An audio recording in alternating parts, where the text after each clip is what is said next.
একদম ইউনিক ধরনের স্ন্যাক্স, অথচ এটার মধ্যে সিঙ্গারার স্বাদও পাবেন আপনারা। সবগুলো কিন্তু হালকা কালার চলে এসছে। এবার এগুলোকে আমি তুলে নেব। কত সুন্দর দেখতে লাগছে দেখুন, কতটা মুচমুচে আর পাতলা লেয়ার, কিন্তু পুরো ঠাসা। এই দেখুন। নমস্কার বন্ধুরা, সাবিত্রী কিচেনে সবাইকে স্বাগত জানিয়ে আজকে আমার রান্নাঘরে নিয়ে চলে এলাম চটজলদি একটা স্ন্যাক্স রেসিপি, যেটা কিনা সহজে বানানো যায় এবং বাড়িতে থাকা কিছু ঘরোয়া উপকরণ দিয়ে। বিশেষ করে যারা সিঙ্গারা খেতে পছন্দ করেন অথচ ওই যে সেপ দেওয়ার ভয়ে বাড়িতে বানিয়ে খান না, কিন্তু আজকের আমি যেভাবে এই স্ন্যাক্সটা বানাবো আপনাদের সিঙ্গারার স্বাদটা যেমন মিটবে তেমনই কিন্তু সহজে বানিয়ে নিতে পারবেন। আপনারা যদি শুরু থেকে শেষ অবধি ভিডিওটা দেখেন আশা করি ভালো লাগবে। আর ভালো যদি লাগে তাহলে প্লিজ একটা লাইক করে বন্ধুদের সাথে শেয়ার করবেন। যারা আমার নতুন বন্ধু আছেন তারা যদি ইউটিউব থেকে দেখে থাকেন তাহলে প্লিজ চ্যানেলটাকে সাবস্ক্রাইব করে রাখবেন। আর যারা ফেসবুক থেকে দেখছেন তারা ফেসবুক পেজটাকে ফলো করে দেবেন। তাহলে চলুন আজকের রেসিপিটা শুরু করি। স্ন্যাক্সটা বানানোর জন্য একটা ডো বানিয়ে নেব। তার জন্য একটা বড় পাত্রের মধ্যে এই মাঝারি বাটির 1 বাটি নিয়ে নিচ্ছি ময়দা। আজকের এই রেসিপিটা কিন্তু ময়দা আর আটা দুটোই মিক্সড করে করব। তার জন্য এখানে দেখুন ময়দাটা যেমন 1 বাটি নিয়েছি আর ওই বাটির মাপে হাফ বাটির একটু বেশি নিয়ে নিয়েছি আটা। দিয়ে দিচ্ছি হাফ চামচ চিনি, চামচের 3 ভাগের 1 ভাগ দিয়ে দিচ্ছি কালো জিরে, স্বাদ মতো নুন, আর দিয়ে দিচ্ছি 2 চামচ সাদা তেল। আমি এখানে আটা ময়দা দুটোই ব্যবহার করছি, আপনারা চাইলে কিন্তু যে কোনো একটা দিয়েও বানিয়ে নিতে পারেন। এখানে কিন্তু খুব হাত দিয়ে চেপে চেপে ময়ান করছি না, জাস্ট এইভাবে আঙুল দিয়ে ঘষে ঘষে ময়ান করছি। এতে করে কি হবে বলুন তো, যে স্ন্যাক্সটা আমি বানাবো তার গাটা কিন্তু প্লেন থাকবে এবং মুচমুচেও হবে। তবে ময়দা দিয়ে যখন আমরা লুচি ভাজি তখন কিন্তু ময়ানটা অন্যরকম দিই, মানে হাত দিয়ে চেপে চেপে ময়ান দিই। প্রায় 1.5 থেকে 2 মিনিট মতো ময়ান দিয়েছি। এবার এর মধ্যে প্লেন জল দিয়ে ভালো করে মেখে নেব, আটা যেমনভাবে মাখে ঠিক তেমনভাবে। আপনারা যারা বাড়ির খাবার পছন্দ করেন বা বাড়িতে বানানো স্ন্যাক্স পছন্দ করেন তাদের জন্য কিন্তু আজকের রেসিপিটা খুবই কাজে লাগবে। খুব ভালোভাবে ময়দার আটাটা মেখে নিলাম। এবার এটাকে ঢাকা দিয়ে রাখবো। এটাকে এবার সাইডে রেখে উনুনটা ধরিয়ে একটা পুর রেডি করে নেব। উনুনটা ধরিয়ে একটা কড়াই বসিয়ে দিলাম। কড়াইটা গরম করে দিয়ে দিচ্ছি অল্প একটু সাদা তেল। তেলের মধ্যে দিয়ে দিচ্ছি অল্প একটু মৌরি আর একই পরিমাণে দিয়ে দিচ্ছি সাদা জিরে। আপনারা চাইলে কিন্তু এখানে 5 ফোড়নও ব্যবহার করতে পারেন। দিয়ে দিচ্ছি একটা শুকনো লঙ্কা, 1 চিমটি হিং, দিয়ে দিচ্ছি অল্প একটু পেঁয়াজ কুচি। হালকা করে একটু ভেজে নেব পেঁয়াজটা। এবার এর মধ্যে দিয়ে দেবো 2টো কাঁচা লঙ্কা কুচি। আর আপনারা যদি একটু ঝাল বেশি পছন্দ করেন তাহলে কাঁচা লঙ্কার পরিমাণটা একটু বাড়িয়ে দেবেন। এবার আমি এর মধ্যে দিয়ে দেবো আলু। আর এখানে আলুটাকে আমি ডুমো ডুমো করে কেটেছি, কিছুটা যেমন ঘুগনির জন্য কাটা হয় আলু ঠিক তেমন ভাবে, এবং সিঙ্গারার পুরে কিন্তু এইভাবে আলু কাটা হয়। তো চলুন এটাকে দিয়ে দিই।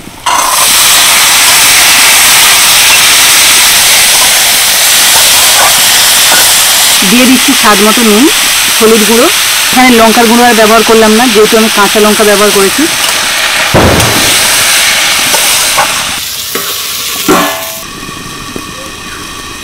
দেখুন ঢাকা দিয়ে দিয়ে আলুটাকে খুব ভালোভাবে সিদ্ধ করে নিয়েছি।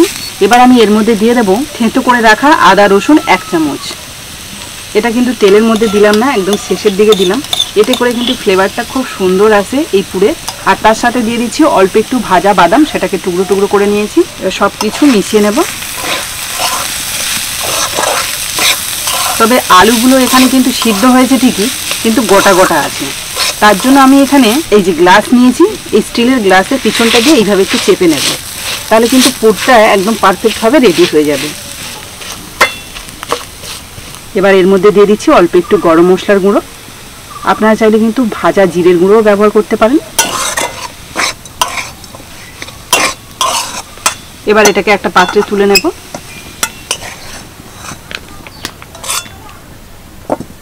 এবার পুরটা ঠান্ডা হতে থাকুক, ততক্ষণে যে ময়দা আর আটাটাকে মেখে রেখেছিলাম সেটাকে এবার ভালো করে আরেকবার মেখে নিয়ে তারপরে আমি কিন্তু স্ন্যাক্সের শেপ দিয়ে নেব। এই দেখুন আগের থেকে কিন্তু অনেকটাই নরম হয়ে গেছে। চিনি যেহেতু এর মধ্যে দেওয়া রয়েছে, তো আর একটু ভালো করে মেখে নিই। মেখে ভালো করে রোল করে নিলাম। এবার এর থেকে কয়েকটা লেচি কেটে নেব, একটু বড় বড় সাইজে। এখানে মোট 4টে লেচি হয়েছে। এবার আমি একটা লেচি নিয়ে বাকি 3টে লেচিকে সাইডে রাখবো, আর সেগুলোকে কিন্তু ঢাকা দিয়েই রাখছি। এটাকে বেলার জন্য অল্প একটু শুকনো ময়দা ছড়িয়ে নিলাম।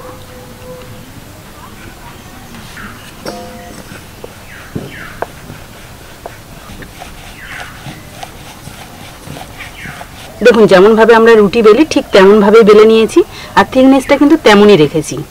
এই দেখুন। দেখুন সবগুলো রুটি বেলে নিয়েছি, তার মধ্যে একটা রুটি চাকির ওপর রেখেছি। এবার এখানে আমি আলুর পুর দেব, তো পুরগুলোকে একটুখানি গোল গোল করে নিই, তাহলে কিন্তু খুব সুবিধা হবে। এই যে দেখুন হাত দিয়ে এইভাবে একটু গোল করে নেব। এইগুলোকেই আমি এই যে পরপর বসিয়ে দেব, মানে একটা রুটির মধ্যে কতগুলো পুর দিচ্ছি দেখুন, মানে এখানে যতগুলো পুর দেবো ঠিক ততগুলোই কিন্তু খাবারটা তৈরি হবে। এবার এর চার সাইডে একটু জল লাগিয়ে নেব। এই দেখুন হাত দিয়েই কিন্তু আমি জলটা লাগাচ্ছি। আপনারা চাইলে কিন্তু একটা ময়দার গলাও তৈরি করে নিতে পারেন, জল দিলেও কিন্তু খুব সুন্দরভাবে এটা সিল হয়ে যায়। এবার এখানে একটা রুটি নিয়েছি, এই রুটিটাকে ওপর থেকে চাপিয়ে দেব। এই যে এবার এটাকে কিন্তু সিল করতে হবে এইভাবে। এবার যে পুরগুলো দিয়েছি সেগুলোকে হাত দিয়ে একটুখানি এই যে চ্যাপটা করে দিচ্ছি আর কি। এবার একটা গ্লাস নিয়েছি, গ্লাসের সাহায্যে কিন্তু এটাকে কাটিং করব।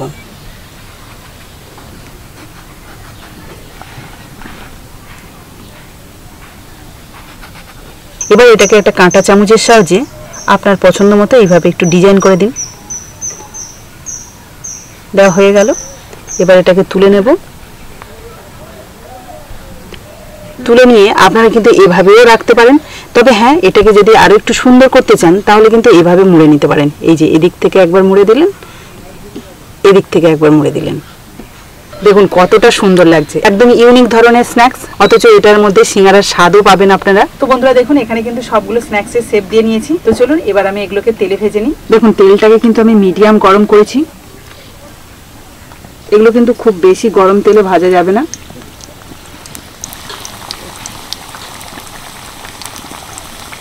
দেখুন তেলের মধ্যে কিছুক্ষণ ভাজার পরে ওপরটা কি সুন্দর বলের মতো ফুলে উঠেছে। আর তেলের টেম্পারেচারটা কিন্তু এই যে তেলটাকে দেখেই বোঝা যাচ্ছে কতটা লো আছে। তো এবার এগুলোকে উল্টে দেব। তো দেখুন এমনভাবে ভেজেছি এই পিঠটাও কিন্তু এখনো কালার আসেনি, প্রায় 2 মিনিট মতো ভাজা হয়ে গেছে কিন্তু অলরেডি। ওপরটা এক ধরনের ডিজাইন হয়েছে আর নিচেরটা কিন্তু অন্য ধরনের ডিজাইন, বেশ ভালোই লাগছে দেখতে। সবগুলো কিন্তু হালকা কালার চলে এসছে। এবার এগুলোকে আমি তুলে নেব। কত সুন্দর দেখতে লাগছে দেখুন। আর এগুলো সিঙ্গারার থেকেও খুবই মুচমুচে হবে। আর একটা জিনিস আপনারা কি খেয়াল করেছেন, আমি প্রথমে যখন ময়দাটা ময়ান করেছিলাম আপনাদের কি কথা বলেছিলাম, যে যেভাবে আমি মেখেছিলাম বা ময়ান করেছিলাম তাতে করে কোনো রকম কিন্তু গাটা একটুখানি ফুলকো ফুলকো বা এবড়ো খেবড়ো মতো হবে না, একদম প্লেন হবে। তো তাই হয়েছে কি দেখুন, একদম প্লেন। তো চলুন এগুলোকে একটা পাত্রে রেখে দিই। তেলটাকে কিন্তু একইভাবে মিডিয়াম গরম রেখেছি। দেওয়ার সঙ্গে সঙ্গে আপনারা বাবলসটা দেখলেই কিন্তু বুঝতে পারবেন তেলের টেম্পারেচারটা। দেখুন এখানে কিন্তু একসাথে 7খানা স্ন্যাক্স আমি ভাজতে দিয়েছিলাম, তবে পরে কিন্তু এই দুটো দিয়েছিলাম, তাই একটু সাদা আছে, মানে ভাজতে বাকি আছে। আর বাকিগুলো কিন্তু ভাজা হয়ে গেছে, তাই এগুলোকে তুলে নিচ্ছি। এতটা মুচমুচে হয়েছে যে রাখতে গিয়েও কিন্তু ভেঙে যাচ্ছে। এই দেখুন পরের দুটো বেশ সুন্দর করে ভেজে নিয়েছি। তো এগুলো কতটা মুচমুচে এবং টেস্টি হয়েছে সেটা জানানোর জন্য আপনাদের একটু ভেঙে দেখাবো এবং খেয়েও বলবো। দেখুন প্রত্যেকটাই তো মুচমুচে হয়েছে, আওয়াজটা শুনুন। আর একটা অন্য রকম দেখতে লাগছে কিন্তু, সত্যি বাচ্চারাও কিন্তু ভীষণ মজা করে খাবে আমার তো মনে হয়। তো এটাকে একটু ভেঙে দেখাই।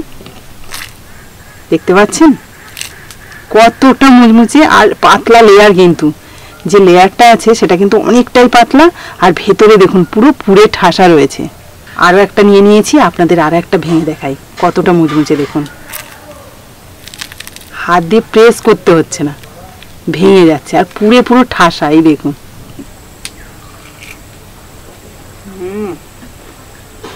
সিঙ্গারার কথা ভুলে যাবেন, আমি সত্যিই বলছি এটা এতটাই টেস্টি। আর পুরটা তো সত্যি অসাধারণ লাগছে। আপনারা চাইলে কিন্তু এইটা ধরে কিন্তু খেতে পারেন, যেটা আমি একটা পুচ্ছ মতো রেখেছি, বা দেখলে কিছুটা মনে হয় মাছের লেজ।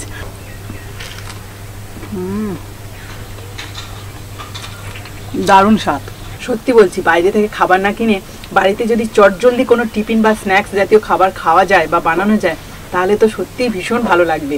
আপনারা একবার হলেও ট্রাই করবেন। তো আজকের এই রেসিপিটা যদি আপনাদের উপকারে আসে বা ভালো লাগে তাহলে প্লিজ একটা লাইক করে বন্ধুদের সাথে শেয়ার করবেন। তো আজকের মতো টাটা, পরের দিন আসবো আবার একটা নতুন ভিডিও নিয়ে। ততক্ষণে ভালো থাকবেন, সুস্থ থাকবেন।